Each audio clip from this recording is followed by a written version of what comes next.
Guess what? I used my old resume and nobody called me. So basically, my resume back in the Philippines is totally different from the resume that I have here.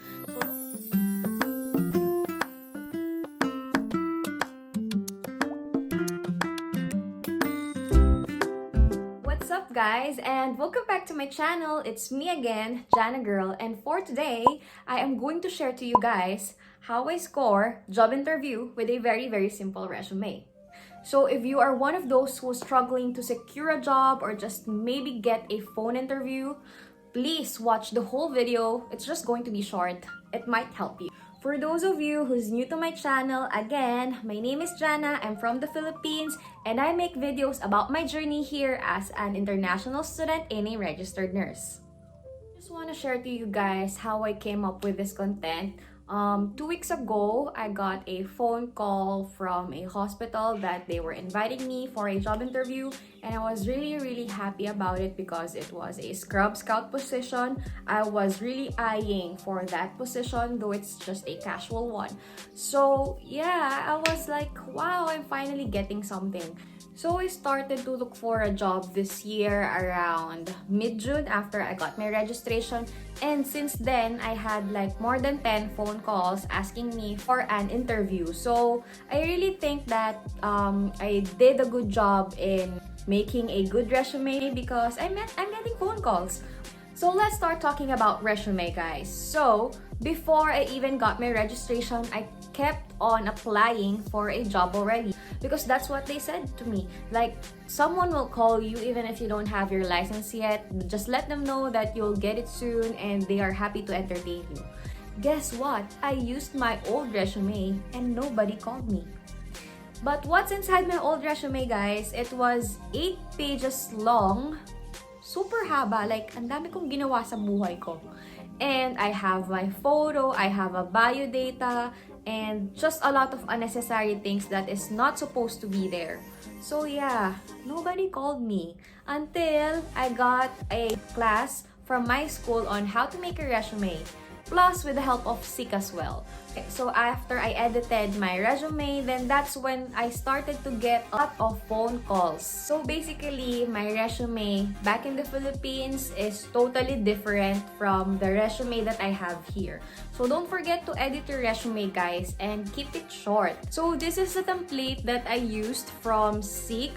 They have 3 templates. Actually, I'm gonna post that later, but since this is what I personally use, this is what I'm going to share to you guys. As you can see, this template that I am using is very simple. You have your big name above, your present address, your email address, and your phone number. No more photos, no more bio data, height and weight. I honestly don't know what that is for. Like, are they imagining you while they're reading your resume? I hope not.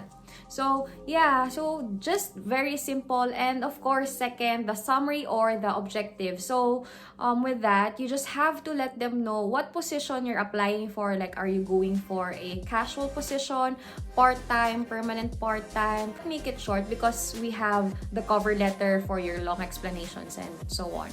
So yeah, and after that, you have to put your career history, start with the latest that you got, and just include the things that you think is relevant for the job that you're applying for. So, and include 5 key responsibilities. It says here 2 to 3, but for me, I used 5 just to justify the things that I really done for my previous work. So yeah, just 5 because on my old resume, I have like, I think 20 key responsibilities. Like, lahat talaga ng nasa contract na ginagawa ko sa hospital, nilagay ko dun sa resume ko. So, that is not how we do our resume here. So, for your career history, guys, don't forget just to include the work experience that is relevant for that job. So, if you have like unnecessary work experience that you want to put in your resume, just omit it because it just makes the resume longer. And they don't like to read a long resume. Like, if they see your resume 5 pages, how are they going to read it if they have like 20 applicants, diba? So after the 5 key responsibilities that I put, next to it is the achievements. So what achievements did I put? Like, not really staff of the month, but really the small things lang. Like, if you're appointed to do this project or if you've finished this course, well, that is achievement for me already. It doesn't have to be big as long as you did accomplish something for your unit or for your office, that is fine. Next thing I want to talk about is the key skill. So for this area, you just have to put what they are looking for. You have to actually read the job ad and you have to tailor your resume to fit for that job position. For example, they are looking for someone who is patient-centered, who has a good critical thinking ability, who's good in time management. Now, those are your key skills. Next is, of course, the education history. Education history, just don't forget to put your latest qualifications and the course that you have studied. And after that, for me, I actually put some professional development. So, what's professional development? Like the seminars or the trainings that I did. And it is very important. You have to keep yourself updated with the work that you have. For the next section, it's the things that you're interested in. Guys, in this section, you're not just going to put something that is not related to the work that you're going to apply. Please make it something you still look valuable. For example, organizing a Christmas party, doing an art project, maybe singing and dancing for your Christmas party. So always make sure to lift yourself up. Next is, of course, your references. So guys, if you are still working and planning to go here, don't forget to keep in touch or like get the details of your managers or someone like your supervisor, because they are really strict here. They really send emails or get feedbacks from your reference. For my references, I just put available upon request. First, it keeps my resume short.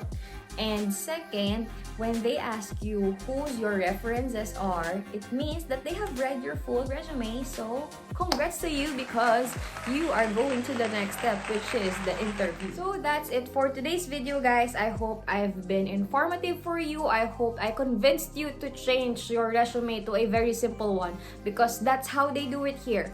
So, if you haven't yet, please subscribe to my channel and hit that like button. I will make more videos for you. Thank you for watching me. Bye!